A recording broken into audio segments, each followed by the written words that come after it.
So Russia has fired a fresh volley of missiles and drones across Ukraine a day after the United States and the European allies held talks in Paris.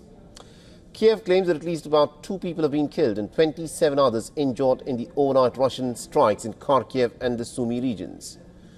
Ukraine, on the other hand, continues to strike deep inside Russia. This even as the United States is threatening to end its negotiation efforts of brokering a ceasefire if, as Marco Rubio claims, that the United States does not see some progress enough. The American Secretary of State Marco Rubio bluntly said, and I quote him here, "This is not America's war." So what really is it? Our next poll gets you more details.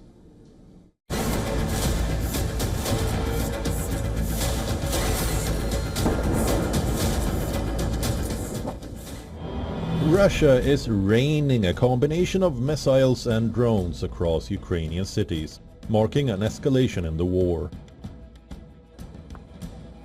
Kharkiv, the second largest city in Ukraine, has become a focal point of Russia's bombing campaign. Ukraine says Russia targeted a densely populated area of the city in its overnight strikes.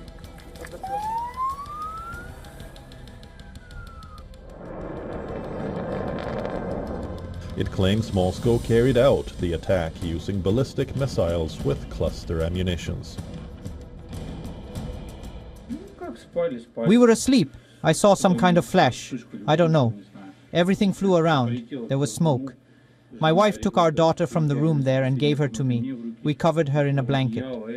We first thought the blood on her was mine, but then we found out that she had a shrapnel injury near her eye. Tension along the front lines is escalating with every passing day. Both sides have intensified their cross-border attacks. In Sumy, which is a mere 30 kilometers from the Russian border, has seen fresh strikes on Good Friday. Ukraine says Russia pounded the city using Iranian-made Shahid drones. The strikes damaged apartment buildings, an educational institution and a business. This comes just days after Russia's devastating attack on the northeastern city last weekend, which Ukraine claims killed 35 people and injured over 100 others.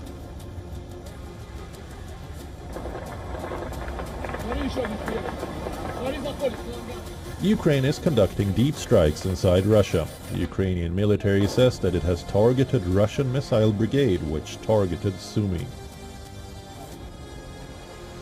Ukraine's aerial assault inside Shuya town, which is nearly 320 kilometers from Moscow, has stunned Russia.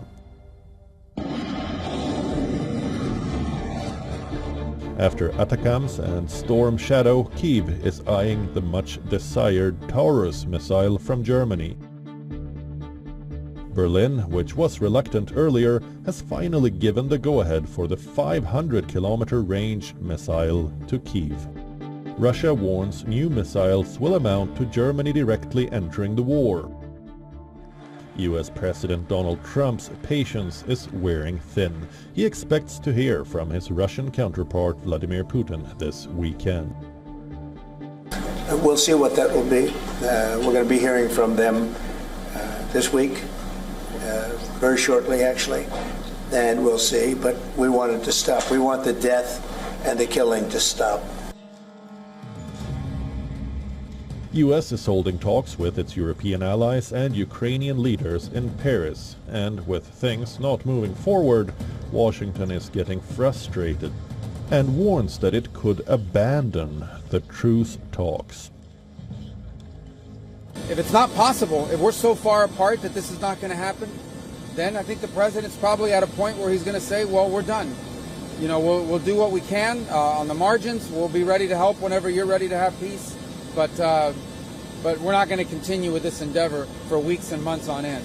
So we need to determine very quickly now, and I'm talking about in a matter of days, whether or not this is doable over the next few weeks. If it is, we're in.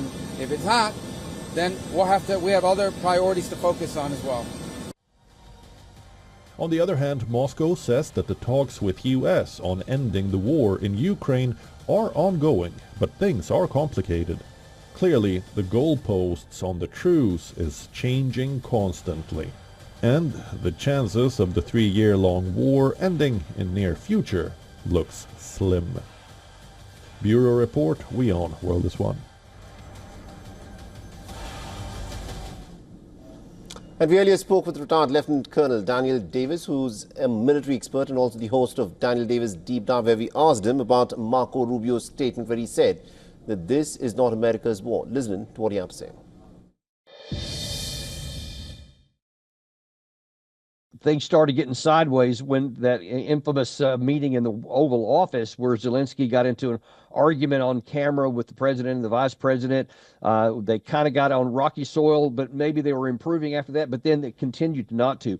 Last Sunday, you had on 60 Minutes in the United States, Zelensky went on camera and basically threw both the president and the vice president under the bus again, saying that they were being disinformation campaign. They were being subject to that by the Russians, that Witkoff, he specifically said, Zelensky again a couple of days later, is not qualified to even be talking on these things, etc., even though he's bringing the president's message of what he's trying to get done. So you see this continuing divergence of the view between the United States and the Ukraine side. And if the president of the United States believes that there is no longer the possibility to close that gap, then it is counterproductive and frankly foolish to keep trying to find a peace if your objectives are so far off the map from each other. And I think that Trump is to the point to where he's ready to say, listen, this is my position right here. If you can't get onto it, then you guys are on your own. And listen, I think that's the only thing that makes sense, because if Zelensky won't come to that, then where is the possibility for having a unified Western side to negotiate with Russia? It's just not there.